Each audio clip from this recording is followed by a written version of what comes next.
Hello and welcome to Ref Sports. This is Mohor Chaudhary. Welcome to another post-match live show. And joining me for this show is Vaibhav Tripathi and Bharat Ramraj.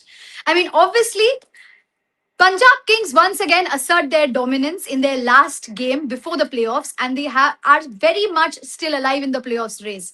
They have defeated Lucknow Super Giants, courtesy of a brilliant century from Shreyas Iyer, who also brings up his maiden century in the IPL.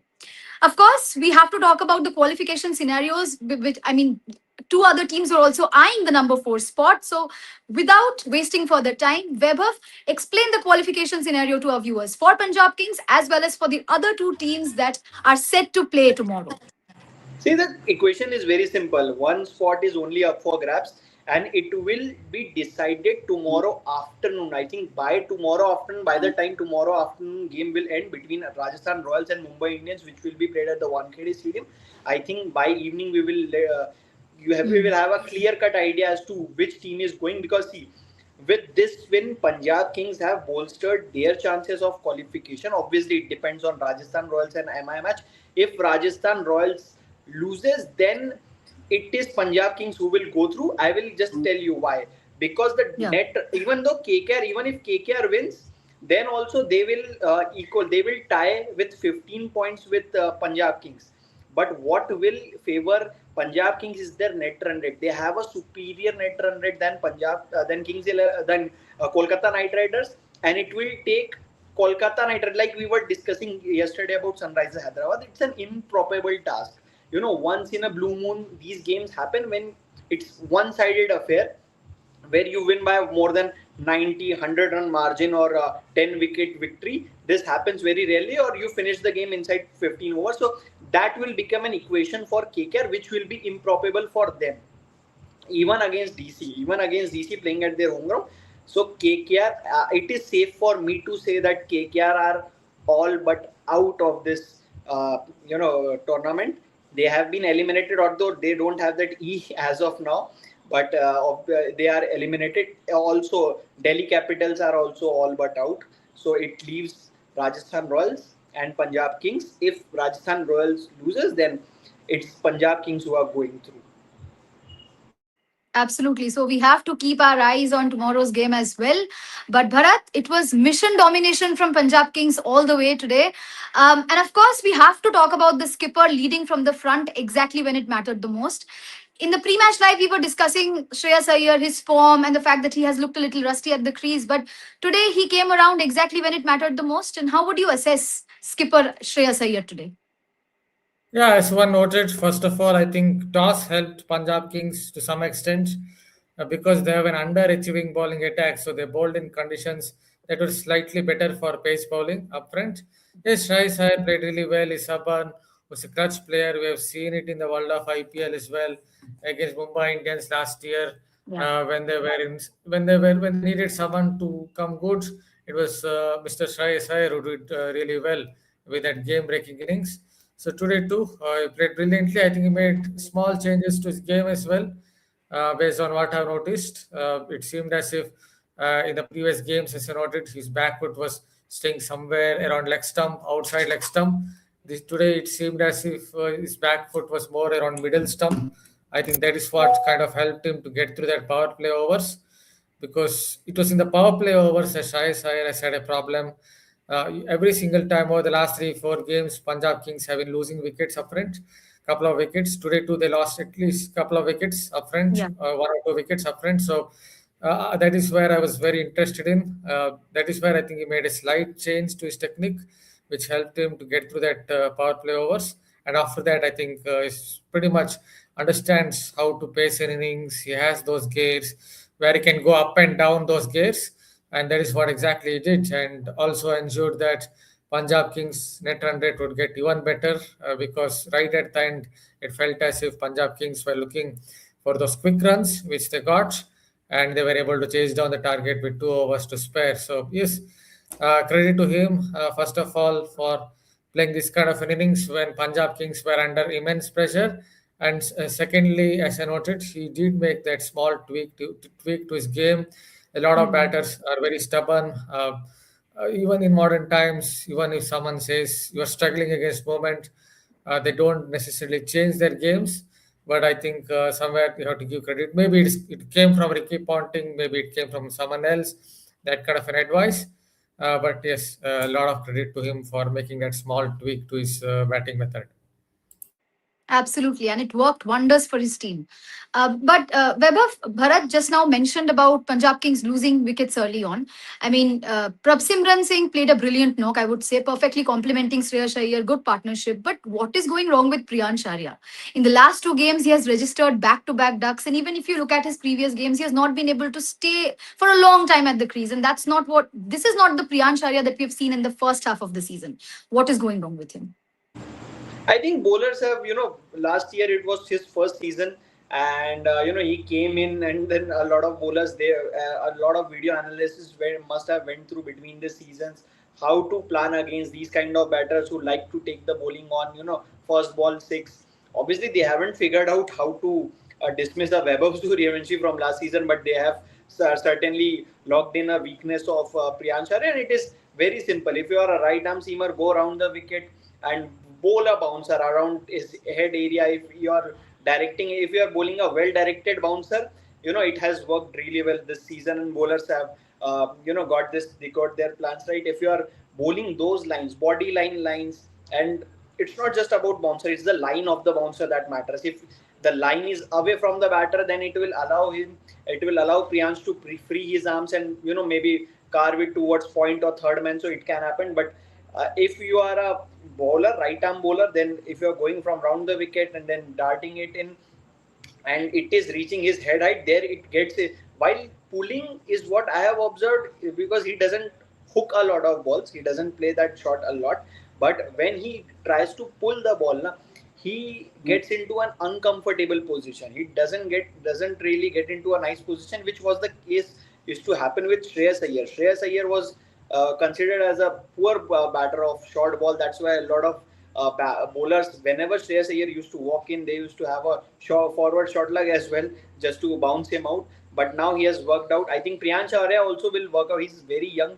He will work out his weakness, but I think his weakness has been found out, and it's easy now, because of the analysis, video analysis, and everything.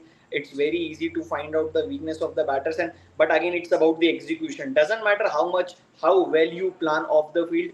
If you are not executing your plans on the field, then it is of no use. So I think credit to Shami, the way he came in, and he missed the last match, but whenever he walks in, whenever he comes in, it doesn't feel like he's aging, or with the new ball he's being of any less impact. So I think credit to Shami for bowling that well-directed bouncer. And yes, Priyansh Arya has to work on his weakness, because now if Punjab Kings qualify for the playoffs, then your best opening pair, if it's not working, if the opener is getting out early, then it will be a problem for the Punjab Kings.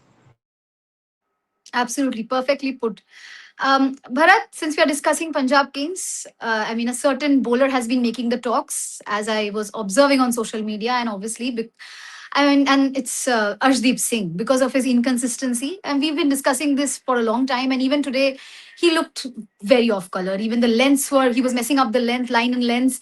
How would you assess Arshdeep Singh, and is his form a big concern going ahead into the playoffs if they do make it? So, I'm slightly confused, always confused when it comes to Arshdeep Singh, because he seems to do somewhat better for the Indian team compared to the Yeah. Punjab Kings. He's like the opposite of those Sri Lankan players. When he plays for the Indian T20I team, he seems to do quite a bit better. He puts in gritty performances. I don't see, with greatest respect to Arshdeep Singh, when he came to the under 19 system, I think it seemed as if India under 19 had better bowlers than him at that time. Kamlesh Nagarkoti, Shiva Mavi, Porel, and all. But he's been a very gritty performer over a period of time, especially when he plays for the Indian T20I side. Perhaps I think he punches above his weight when it comes Hmm. to the quality. I'm not saying he doesn't have talent, but still it seems as if he punches above his weight when he plays for the Indian team. But somehow when he plays for the Punjab Kings, he kind of is an underachiever. So that is how it is with Arshdeep Singh. He's not really getting the ball to swing much in these conditions, at least when they were bowling first, he should have got the ball to swing. He should have got the ball to nip because it was doing a little more when Punjab Kings were bowling first up. Even Marco Jensen, though he was out of form, was getting the ball to seam around, but not Arshdeep Singh. It's not just about his lack of control. I think he's not able to move the ball much, which is obviously his strength. It's not someone who is some kind of a hit the deck fast bowler, although he's a tall bowler. He's more of a swing bowler, more of a seam bowler. So that is where I think he's missing skill part. It is up to the Punjab Kings management to somehow get the best out of him if they obviously qualify for the playoffs. He's going to be an important member of that vital cog of that lineup, because one has to remember he still has got 14 wickets, just that he averages 38 and has an economy rate of almost maybe 10.2. But he's still Punjab Kings' best seamer if you look at the number of wickets taken by the Punjab Kings bowlers. That tells something about the rest of the bowlers, but still you expect better performances from him. So it is up to Punjab Kings' setup to get the best out of him, especially his ability to swing the ball, seam the ball, bowl that wobble seam that is developed. Because without moment, I don't think Arshdeep Singh will. Without moment, is going to struggle. Let us put it in simple words. Absolutely. Vaibhav, how would you rate Punjab's bowling tonight? Was it better? Did you see any improvement? Of course, Marco Jansen came in after a long time. I'd say he looked better than the previous days. Yuzvendra Chahal was once again as good as ever. How would you rate their bowling tonight? Yeah, I think two names that you mentioned were the only good performers, standout performers from the bowling attack. Apart from Arshdeep Singh, I think when it was not, see, at times, when you are bowling to a batsman like Josh Inglis, who's a 360-degree player. You have to understand that Josh Inglis can hit you in those pockets which you cannot even imagine. So that happens. That can off guard you as a bowler when a batter tries to play that reverse ramp of your bowling. So obviously he hasn't been able to swing the ball. That is a problem. I don't know. It's a World Cup fatigue or something like that, because it has happened with Jasprit Bumrah this season, and Mahela Jayawardene spoke Kuldeep about Yadav, a lot of people. Kuldeep Yadav. Yeah, exactly. So a lot of World Cup players, they have somewhat struggled. Maybe it could be World Cup fatigue. Before that, they have played a lot of cricket. So maybe with Arshdeep, you can say a lot of extrinsic factors are also there, which are involved at the moment. So maybe he's just not in a good space of mind. He's obviously, as Bharat said, that he has taken wickets, but again, if you look at his class and where he stands, you have to remember in the last T20 World Cup, I'm talking about 2024, last. Even then, he was the highest wicket taker for India. Look at his his first World Cup. He took 3 for against Pakistan, including the wicket of Babar Azam in that clash. So, Arshdeep Singh, if you look at the way he has evolved as a bowler, he's been one of the best white ball bowlers of India, if not the best. Because the number of wickets, I'm talking about obviously Jasprit Bumrah is head and shoulders above everybody else, but the number of wickets that he has taken, he's ahead of Bumrah in that regard as well. But if you look at this season, I think he's been very desperate to go for wickets, and that's where he's struggling to bowl the right. He's still hitting the right lines, but I think the problem with him is the lines. And if you look at, if you closely observe the last over to Abdul Samad, he could have bowled better, but just because he's so desperate for wickets, he's trying so many things. The wide Yorkers are becoming exactly. So just because he can hit a very good Yorker at stump line, but why he's going? Because he's thinking that I have to go out of the box, and sometimes going out of the box, if you're going out of your disciplines, basics, that's where you go wrong as a bowler. If you try a lot of things, nothing works out. So you have to stick to your basics first. If it's not working, then go to plan B. With Arshdeep Singh, he's using all his plans in one over. That's not how it works. So I think Arshdeep will have to improve if Punjab goes through the qualification. But I think one bowler has been remarkable all through the season, all through his career, has been Yuzvendra Chahal. I mean, I was talking about Rishabh Pant's weakness against right arm leg spinners, how his game has gone down against the spinners, and see exactly what has happened today.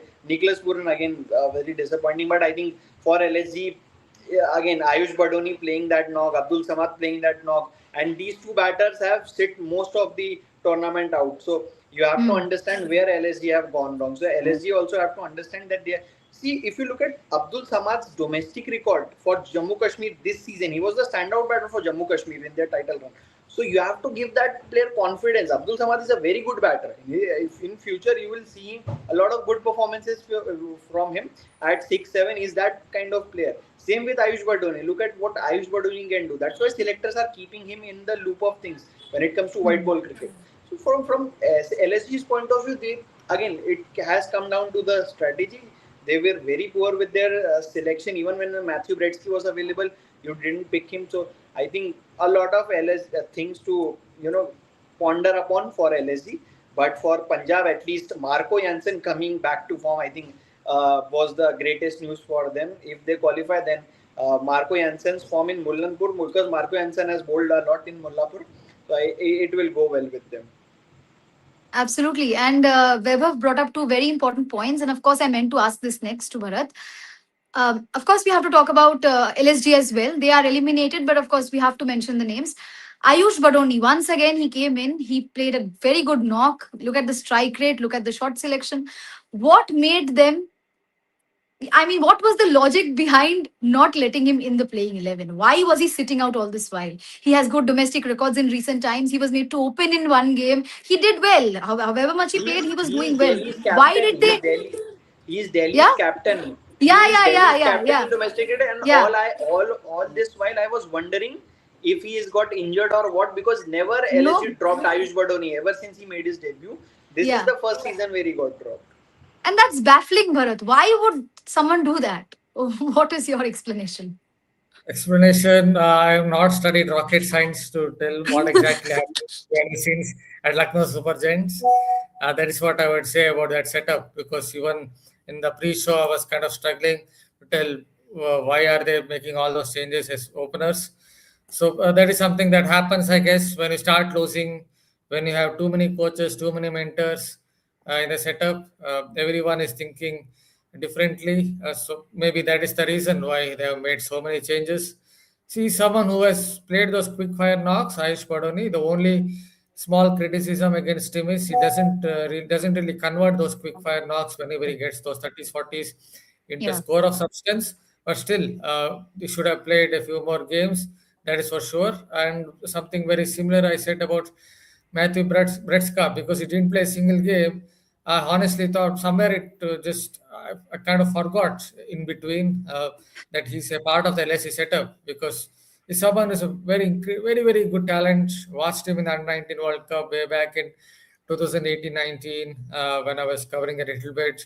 Even then, he looked like a very good talent. So I'm surprised that he couldn't get a single game as well, Matthew Bratska, and in between they dropped someone like Mukul Chowdhury just because he flopped in a couple of matches, and when he came back, he was not the same player. This is what happens when you drop a player who's promising player who's done well in one innings, in two three failures, he has about two three failures, then you drop him, and you don't expect him to come back well.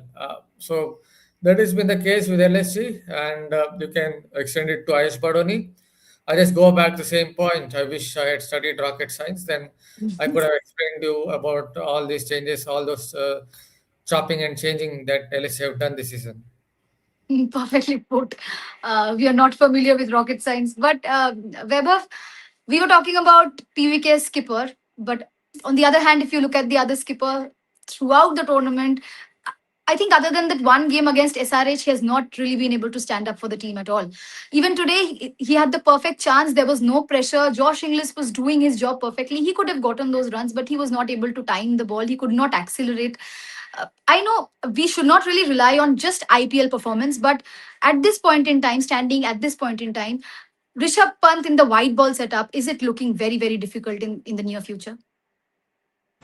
See, you have to consider the IPL, Yeah, IPL of form, course, of because course, yeah. selectors are also looking at an IPL form. Otherwise, I don't think Prince Yadav would have made the cut to the Indian ODI team. It's just that his current form is good. He dismissed Virat Kohli, so I don't think that IPL is not a merit. Selectors don't look at. I don't believe in that. I genuinely believe that selectors do No, fair point. consider the current form. Current form is something that you put an emphasis on as a selection committee, and everybody does that. Even South Africa did that. Cricket South Africa, based on their SA20, how players performed in SA20, they picked their T20 World Cup squad. Although it was baffling not to pick Ryan Rickelton or O'Neill Done. Bartman in that squad, but obviously then they rectified it and they brought them back in the final squad. But see, IPL performance is a merit. And outside of IPL, how many matches Rishabh Pant plays for Delhi in white ball cricket? That you have Hmm. to see. He doesn't play regularly for Delhi in white ball cricket. So IPL becomes one platform where he can still prove his worth, that he's still a good enough white ball player. He has all got all the shots. He's got the talent. We know that. But what is always been disappointing with Rishabh Pant, the batter, has always been the shot selection. And we have been saying this since he was 21. Now he's what, 26, 27, I think, if I'm not wrong. So 6, 7 years, his white ball career is going nowhere. His white ball Hmm. career is going absolutely nowhere. He's been dropped from the team. Ishan Kishan is there. In future, definitely you will see a Dhruv Jurel in the ODI team. Definitely, that's a given, and I have no doubts whatsoever that Dhruv Jurel will be an all-format wicketkeeper batter for India. But and that's where competitors will keep coming in. It's not like the MS Dhoni era where only one MS Dhoni was there and there were no competitors. No one even used to come close to him. But Yeah. now Rishabh Pant must understand that there are so many competitors. Whether even his own batchmate Ishan Kishan has gone ahead of him. So obviously Rishabh Pant, the red ball batter, is ahead of Ishan Kishan, but Ishan Kishan, the white ball batter, his growth has been impressive. And it was the reverse. If you look at the under 19, it was Rishabh Pant who was dominating the white ball scene at that time. Ishan Kishan, Hmm. you know, was very slow and sedate in his start.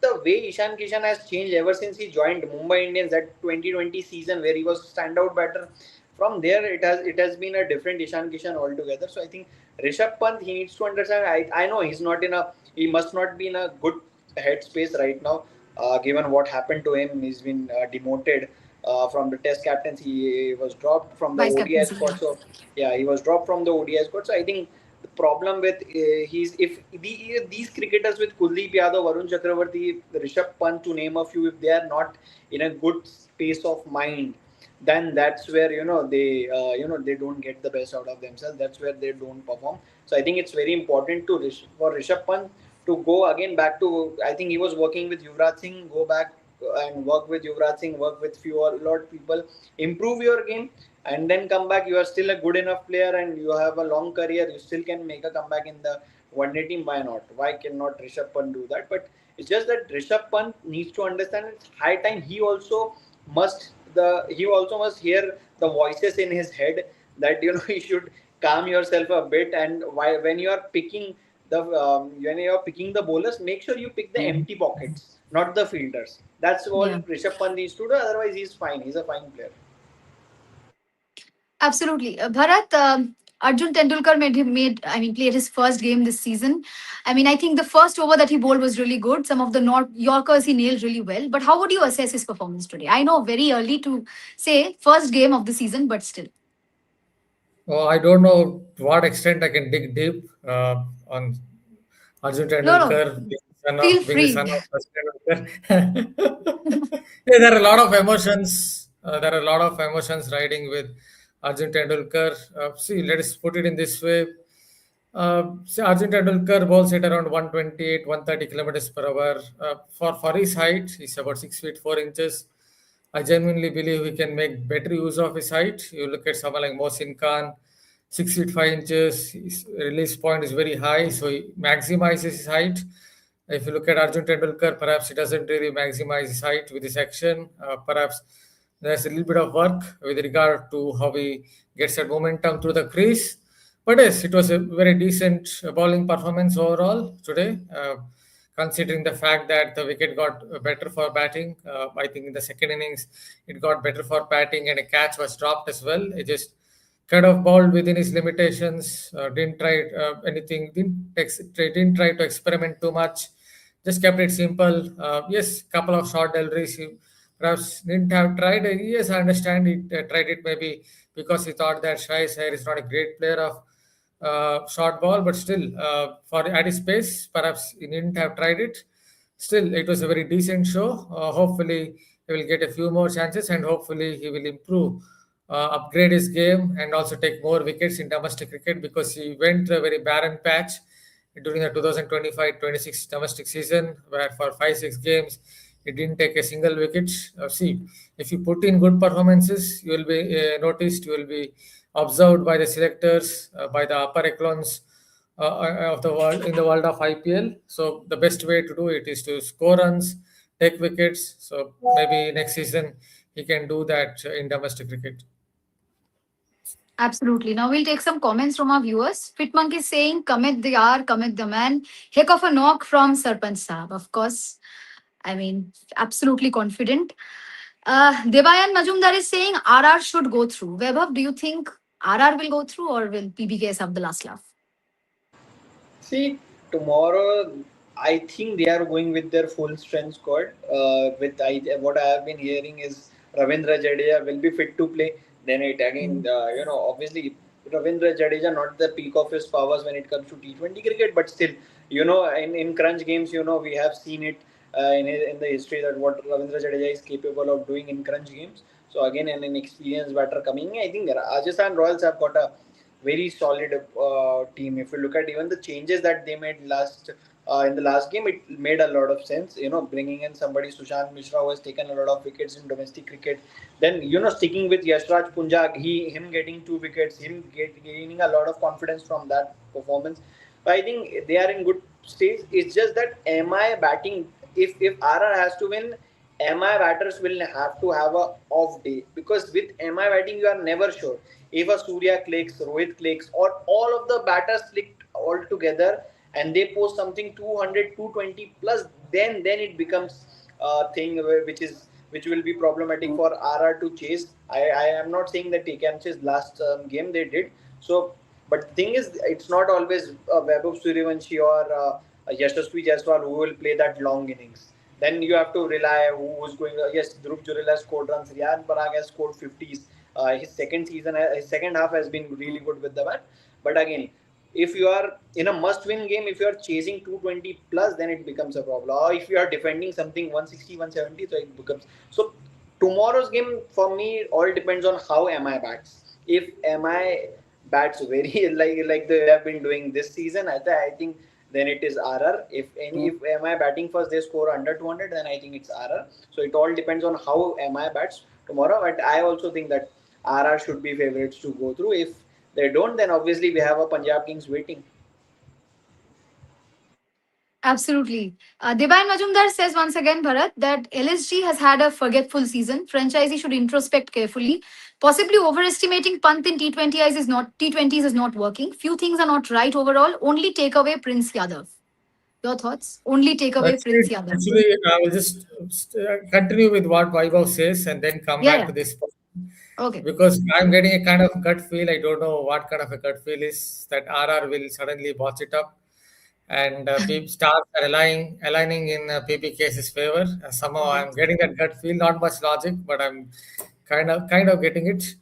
And secondly, Jofra Archer, it doesn't exactly have a good record there at the Wankhede. Whenever he plays at the Wankhede, he struggles. He seems to hate that particular stadium.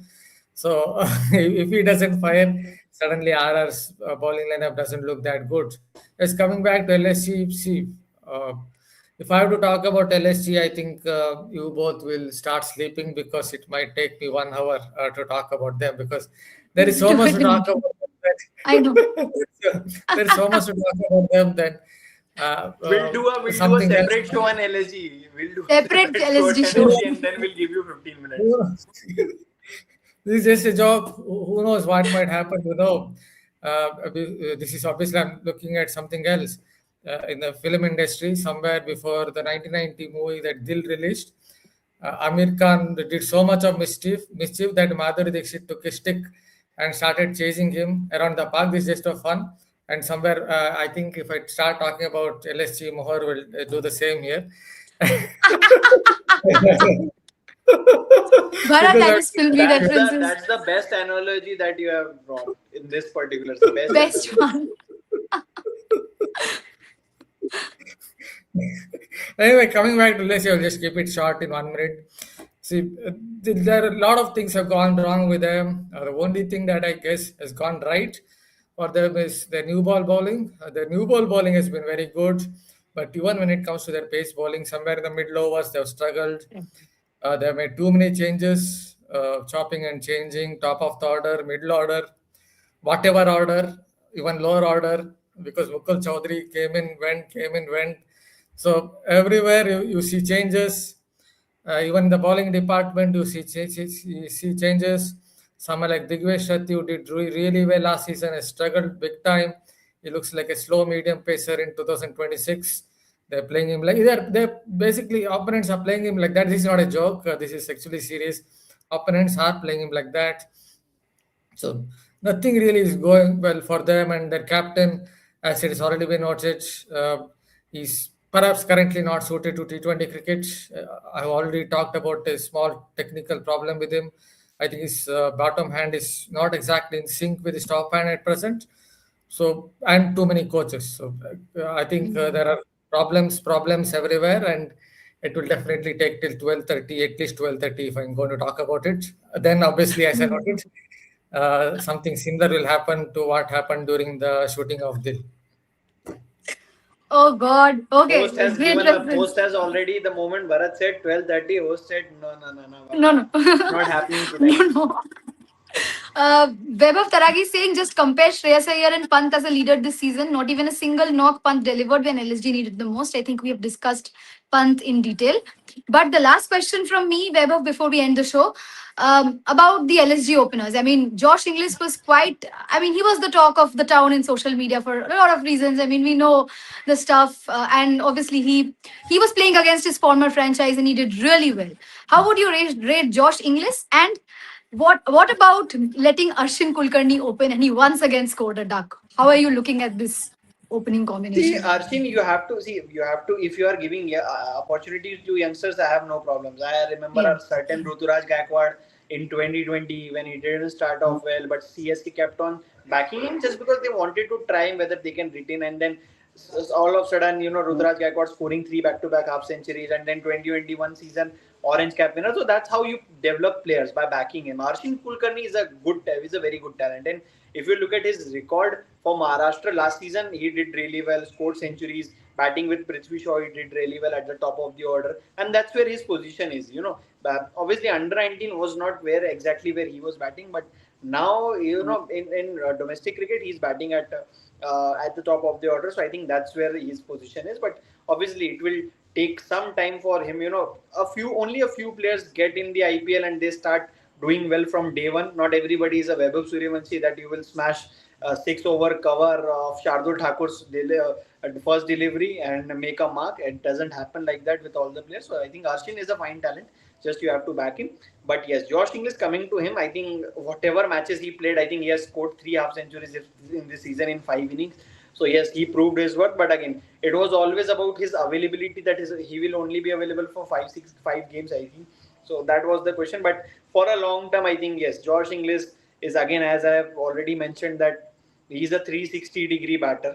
He hits in the areas where bowlers will not even in their worst nightmares, they will not think of where this batter can hit me there. And it's his height.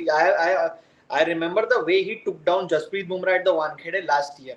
It was the battle, and he won that battle. I think Josh Inglis is a fine player. Is one of the best T20 batters going around in the world. Plays spin really well. But I think today the way Shreyas Iyer, had the field for him, straight long on. So that reminded me of what MS Dhoni used to do with a Kyron Pollard. Whenever a Kyron Pollard used to come in, it was used to be a straight mid on or a straight long on. So and that reminded me of that. But great captaincy from Shreyas. He exactly knew what Josh Inglis can do because he has shared dressing room with him last year. So I think that was a master call from Shreyas Iyer. But yes, Josh Inglis is a fine player. But Arshin Kulkarni also is a good player. It just needs backing. Absolutely. And on that note, we'll take your leave. Thank you so much, everyone, for joining and dropping your comments down below. Thank you so much, Bharat and Weber, for joining.